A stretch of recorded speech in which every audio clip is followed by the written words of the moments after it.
hati ya. Kita ngomong bahasa hati. Imam Syafi'i ditanya, wahai Imam Syafi'i, ada orang ahli ibadah tapi kelakuannya nggak baik. Ada orang yang baik tapi nggak ibadah. Yang mana yang paling baik? Dua-duanya kata Imam Syafi'i. Dua-duanya baik. Kok bisa? Yang pertama orang ahli ibadah dia tidak baik. Mudah-mudahan karena ibadahnya menjadi Allah berikan hidayah sehingga dia menjadi orang yang baik. Betul nggak? Yang satu lagi, kenapa dia berkelakuan baik namun dia tidak ibadah? Allah berikan hidayah karena kelakuannya yang baik. Allah turunkan hidayah sehingga dia menjadi orang yang ahli ibadah. Yang bahaya yang ketiga kata Imam Syafi'i, orang lebih pandai menilai orang lain dibanding dia harus menilai dirinya sendiri. Tuh hati-hati. Neraka itu nggak pakai password. Tahu password? Pin. Barang siapa yang mau masuk, masuk silahkan. Silahkan. Masuk surga, hati-hati. Harus ada passwordnya, ada pinnya. Emang masuk surga gampang. Kali bikin KTP Pak Lurah tinggal Pak udah bikin cepat. Ada orang dalam. Masuk surga ada orang dalam kagak? Nah, kita masuk surga juga bukan karena ibadah kita, ibu bapak, bukan. Bapak dari pagi ketemu pagi sujud nggak bangun-bangun. Urusan sama manusia nggak baik, percuma nggak bakal dicatat sama Allah. Enggak. Kita ngebahas hati saat ini.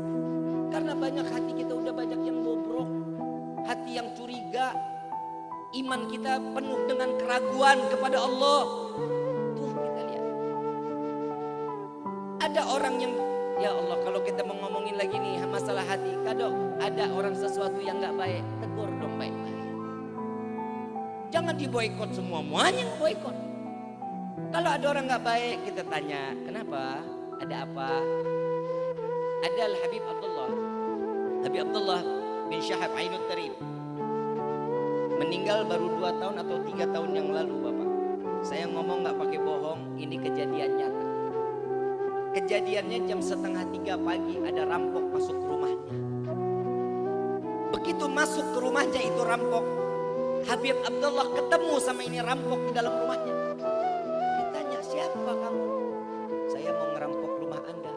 Syuf, ini jam berapa? Orang lagi pada deket-deketnya sama Allah. Ente mau maksiat kepada Allah. Kenapa? Ente gak punya duit. Ente butuh uang. Sebentar. Ambil semua hartanya. Uangnya, emasnya diambil. Dikasih.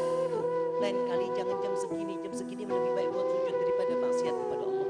Tuh orang yang hatinya gak pernah su'dzon. Ini kita masuk mulu sama orang mah.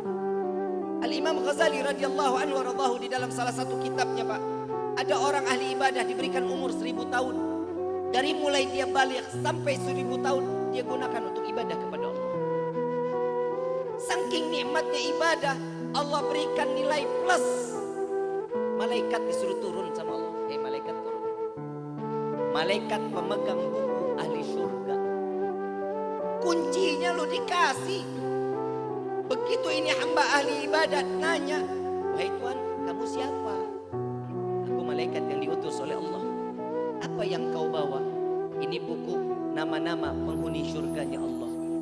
Oh, pasti ada nama saya di dalamnya. Coba diperiksa. Diperiksa sama malaikat dari pertama sampai akhir, gak ada namanya.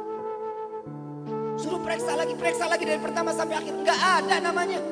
Sampai 3 kali gak ada. Allah sampaikan kepada malaikat, wahai malaikatku, sampaikan kepada hambaku tersebut bahwa dirinya betul keadaan baik ibadah kepadaku. Urusan dia kepadaku baik, dapat nilai yang terbaik dariku. Tapi urusan dia kepada manusia tidak baik, maka tidak akan aku hitung di dalam